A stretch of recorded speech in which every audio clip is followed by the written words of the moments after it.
the latest looks and styles at Katie's, with popular brands like Kenneth Cole, Hugo Boss, and Michael Kors at affordable prices. Let Katie's outfit you for your next outing. Katie's, located on Spooners Hill. Hi, I'm Dale Clarke, president of the Professional Road Tennis Association. I want you all to hit up the Boiler Room. It's a H2P media production.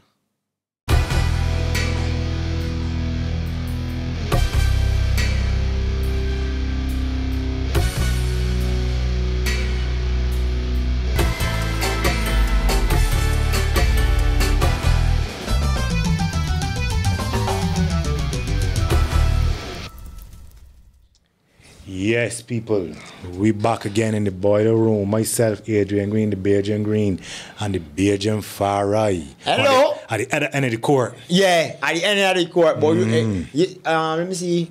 I want using 2 words that I don't want to like in this sport that we can talk about tonight. Why not? Because I as a Bajan sport, as we was informed, is indigenous to Barbados. You prejudice, you partial. And prejudice. Because man, a man look at me and tell me, man, it's real Barbie. You hear a man look at another man and tell you, man, you get sold. Man, you get a pay card. When I pay card, don't make BRC and sell it and all kind of. It's terminology, Farah. It's just terminology. I know about, like, it's a figure pig, of speech. Like, just mention a pig. Like, I know our man here, I pig. I can't really figure pig? I pig. I don't even know what he the name, so I ain't ever even call it that name. He got locks? Nah. Just call it I pig. Okay. But yeah. This is a sport that I grew up, and once you get a draw, I can't remember how much steps the men used to take the foot and mark out. So, and things like that, there are a couple steps down. So, but we can get into all of that. People are the sick, but no back, and I'm glad to be a part of this program. I want to know once my brethren here dream say like, look, we got saying do, we got saying do, and we got honored guests in the house tonight. The president of the Professional Road Tennis Association, the Right Honorable Dale Clarke in the building. That was the best intro you ever do with my brothers. Yes, it made the man sound very official. Yeah. So like that cool make me think about myself. Welcome to the show, sir. Well, thanks for having me. I make it so good. You can't get that my CBC. No. CBC, boy. Got me feeling good. Yeah, man. So road tennis. Well, no. This is the Bajan Green and the Bajan Farai, and the man representing the Bajan sport. So you must get respect. You must. It's true. Real thing, boy. So how, like, for people that don't know, because I grew up seeing it as from a youth man coming up. Remember when you support, remember to walk and mark out this so-called code. Remember mark it with a rock in the road. I find one of the rocks, get piece of board and put a 2-sided board, a piece of sided board, and block it off with a rock this and a rock that side. You're marking. Oh, then you know what I mean? I remember to be telling us that hard. Yeah. But so how long have road tennis been around in Barbados? What, you know the originators of it? Well, from research, started in the early 1930s. Man, it wasn't look too good neither, so that was rough. So basically, like, from talking to the older folks and stuff, so it was started like in churchyards and schoolyards. What part had the smoother road? Yeah, what part was paved. Yeah. And then as the road started developing, Barbados branch off into the communities. Whoa. Yeah. That's long, yeah. That's and you feel that. Saying no, because years ago people were saying that look, they would like to see it in. I think they was talking about seeing it in the Olympics and stuff like that. You feel right now at this stage ready for the Ali yet or? It's still got work to be done, but I want to try to getting it there because remember the origins of it. Yeah. It started out basically because they couldn't afford to play lawn tennis. Right. So it was basically nourishing the impoverished areas. Right. So that was still, because in some circles it used to be referred as the poor man tennis. Right. So, with the work and stuff like that, you had to do a lot of work. Right. Pulling it from those neighborhoods and trying to change the image and stuff like that there. So we've gotten far with it now. We're, as you can see, all over Barbados, seeing the courts pop up. All over? It being accepted now. Yeah. Just not in the impoverished neighborhoods, but through Barbados altogether. So I heard a lawn tennis coach complaining that we're calling, I ain't getting nobody to play lawn tennis with this big money that the road tennis players getting nowadays. Like, but they can kill out lawn tennis. No, RAM is not the killer. It's the boy sport, RAM is cement road tennis, the #1 racket sport in the world. Because our vision is to set up a circuit like how they got the ATP, where you got the players being able to make money going from major city playing in tournaments. Right. And that's not that feasible from RC. What kind of inroads you have in spreading the sport beyond Barbados? Well, we did a promotion with Adidas, where we featured Andy Murray back in 2011 in the UK. So that day catapulted us through the world. We did a feature on CNN International. So a lot of other little sporting organization and networks feed it into that there. So road tennis now, the global awareness is there. But you're getting people playing outside of Barbados? Yeah, we're getting people playing outside of Barbados. Actually, it's just that we had to reschedule this tournament. It's going to be starting shortly. But we got 2 guys from Sweden who were interested in coming down and playing. Right. So they saw it on. So them is play up there? Yeah, they saw the videos and stuff. So the court and started playing. But you got to be careful because it won't be hard for somebody from outside to take over. Not really, you know. They were smart enough that they have the World Road Tennis Federation based in Barbados that actually protects what we call the intellectual interest of road tennis. But my thing is so the sport is owned, but you can't own the sport. What you try to do is got the governing body. Where that anything that happens with the sport will got to come through Barbados. Right. So that there was. But there's nothing to stop another entity from setting up a competing organization, right? No, you won't be able to do that there because, like, for example, in basketball, you have the NBA. Then you still have in Europe, you have the European League. Then there's the Israeli League and stuff like that there. So you strive to do is to make sure that your league is the best league where you attract the top players and keep marketing it. So once you come Barbados and play, like you are. But not only you have to. That's a big job. Because you got to make sure the organizational, administrative aspect of the sport is really on point. It's enough work. The talent development, you got to make sure the skills of the players are maintained, and you got a talent pool that keeps replenishing itself. Correct. You know what I mean? That's a big job. It's enough work, but but the way how I see players, because like that's how I used to live in Louisville, and used to be on Battlefield. Michael Jackson, he must have got the most sweat in the world. He and Venom, big man. Yeah. The most sweat? Yeah. These men don't stop. Michael Jackson don't stop sweating, big man. I mean, literally, I used to start and watch my like, yo, this man got to be like in some insane shit, big man. You know, because people think, I look at it, because you know me who bending over like that for so long and playing and running side to side. Like how it's not like how you would play a long time, whereas you can be standing up and serving. So you got that agility. Correct. Kind of way, so you got to be real fit to play Talk about the physical requirements. Physical requirements of playing road tennis. You know, basketballers have to be tall. American football players or rugby players usually big men. But that's the beauty about road tennis. Yeah. Any size. Once you can master the basics. Oh, yeah, the fat. I can tell you that. Yeah, the fat. You might be that. You kidding me? Yeah. And boy fat too. Boy's a fat. Yeah, stop playing. But when you look at Venom, and then you look at Michael Jackson, them 2 men, I mean, like, they ripped. But the beautiful thing about those guys is those are 2 of the guys that recognize the economic benefit of playing road tennis.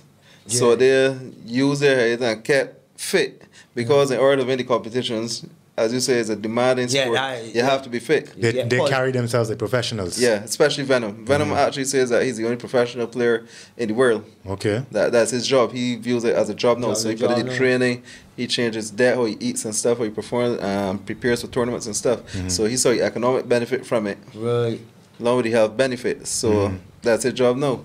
Like last year, when he won the first on the Carroll's on road tennis, he won, his prize was $70,000 and that's just one tournament. Wow. Huh? The car value at $60,000 and then the other prizes. So he get a car plus 70 grand? No, a car. The car was inclusive. Inclusive of that there. But grand?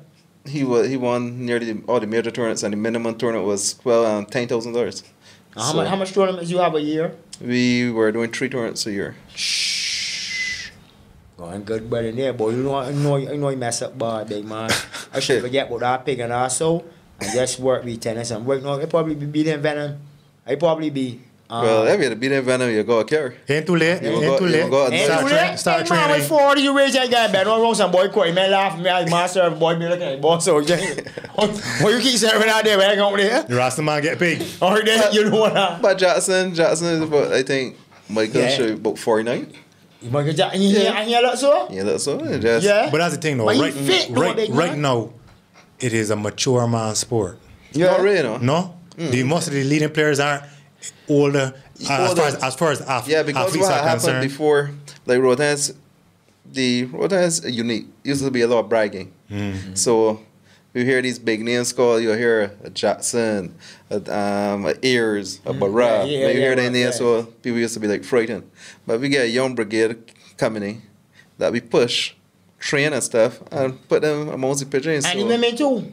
Yeah. Yeah, God, the women. I see there have some ladies playing. I think that was the one in Christchurch. In Dover. In Dover, or Clashy Titans. Yeah. Sheldon and... Sheldon won that there. Sheldon defeated Kim. Kim Holder. Them women look serious too. But I know them, like, even if a player go up against them in next, you know, you get so... Then be a problem. A woman saw you saw off big man on the body. So you're saying that you expect that in short order, a lot of younger players will be competing with the older heads? Yeah, actually, the demographic changing in road tennis. Okay. You got a lot of young players. Like when we do our junior tournaments, we attract over 60 youngsters to play in it, and then we extended. We do it in 3 divisions. We do 11 to 15, 6 to 10, and then the females are open. We get a lot of interest now in the junior aspect of it. Right. You had a camp this summer? No, unfortunately, we couldn't get any locations. That's one of the problems in Barbados, man. The venues, the significant problem for sports. Getting a venue for road tennis, would be fairly easy. No, it wasn't easy at all. How come? It's a lot of stress, man. The majority of schools and stuff that we called, they said they had to do repairs. It was a lot of talk. So okay. So you're looking to extend the the tournaments? Yeah, what we're doing is that we will be launching our academy. After this tournament, we have a tournament now, the Barbados Public Workers, Cooperative Credit Union, Monarchs of the Court. That's a court tournament we're offering 2 cars. Okay. A male is going to be one, a female is going to be one as well. Kia Rios, 2017, fully loaded. Oh, boy, mess up, baby. So with those sort interest, and then there's a primary school competition that goes on and stuff like that here. So we're now going to be actually inviting the children to come on Saturday mornings, where we will get some of the coaches to work with them to help develop them so that they can get the benefits. Because as I tell people all the time, it can't just be a white collar society, a blue collar society where you're just going the average jobs. There are only that amount of jobs. But if you can make money from sports, you got to, be innovative. Right. It's kind of amazing though that after all this time, road tennis is the first sport in Barbados that somebody can play professionally in Barbados without having to go overseas to make their money. That's the truth, right? Yeah. There's no other sport like that in Barbados. No. I don't even think in English-speaking Caribbean. Wow. We have the highest prizes for individual sport. So tell me where you get the crazy idea from to do this? Honestly, I grew up in Deacons. So yeah, boy, that's tennis hall of fame, boy. So I was exposed at an early age. So when I was watching it back in the 80s, I used to see some really good players. And the Banks tournament, that's the biggest thing. If you win a Banks tournament, I remember the Banks tournament, really. There's a McEnroe, you was the man with this Banks tournament. That bragging rights. The Banks tournament, you used to only get like $200. So when I came back after done studying stuff, and I went back to the road tennis tournament, I saw the same tournaments, but the same prize money. So I said, man. So no advance money? Nah, so I said, this got to be wrong, man. Yeah. To me, it seemed as though like the players were being exploited. Right. Because the company was getting all the mileage. Right. The players playing the heart out, but just for bragging rights, they ain't getting nothing. So I said, nah, this got to change. So I said, because again, there's our indigenous sport, the advantage we have now, we have the best players in the world. Right. So if you check all other sports discipline where the best player is in the world, they get rewarded handsomely. So that's the ideology that I use for road tennis. So I say, well, no, these players got to start getting something. So remember our first tournament, the prize money was $1,000. And like that saying shot wheels through. Yeah, God, the man here for $200. Yeah, $1,000. That's a big jump. Yeah. So and then one of the things that we did, by studying marketing, I say that we got to put some marketing into road tennis. We got to change the image and stuff like that here. So before you'll come and see road tennis, you'll see a man in a pair of boots, dress socks and things. Yeah. We invest some money into providing. At that point, it was just shirts. Yeah. But change the image. Right. Then we started to try to get some of the the crowd control better, so that they don't got that rowdiness, stuff like that. People on the thing, correct, giving noise and I'm right now on the court. I don't big man, big man, I'm more than big man. Correct. To do that. Correct. That's what I want. Man got some money in hand. I got 100. I'm looking for a bet. You know what I'm saying? So I'm out over that. I'm gonna racket that shit like a heart. All to say you are. So it used to be in a way that you will feel confident bring your children or anything like that. Right. So the beautiful thing with road tennis is a family sport, because once you got the space, it's only come in 1 feet by 10 feet. Well, you can have one long 10 feet. Well, you can put a road tennis court in your yard, you can put in your driveway, you can put it in the road in front of your house, and you can bring you. They go in town, right down there by James. Yeah. They go a court down by James. They go courts there, 3 courts. Yeah, they go a court by James. The best play road tennis in town. When is that round crop over? Round crop over. Yeah, round crop over. Gardens? No, any road. Any road, they got courts. Any road in town? Yeah, yes. I want by taxi stand. Right by James, I want by taxi stand too. I got one right by the taxi stand right there too. Yeah. Right? So, and then one of the key parts of it was getting it out of the traditional communities, because at the end of the day, even though it is a Barbadian sport, it was only attached to a certain demographic. So we playing in Deacons, we playing in Vietnam, down Thomas Gap, Orleans, we playing in Bushall. So I mean, excellent sport, but people just don't want to be associated. Hear them names? Yeah, they coming in the area. So we get brave and say that. Try a night down in Spitestown, get a lot of people. Now you say, alright, cool. People catching on to road tennis, people liking it and stuff like that there. So we going back to the drawing board, see what we could do now, to improve it some more. Right. Then we get what I did to take it to Corvelly. Took it to Corvelly, and then you saw in the crowd, you saw lawyers, doctors, start seeing the professionals come into road tennis. And then you start seeing, like, we get requests for equipment in Westmoreland, people wanted equipment in Sugar Hill and stuff like that. We start getting a lot of, like, emails and stuff, wanting to be involved in the sport. Then these these different type of sponsors that started coming to us. Right. So that was it from there.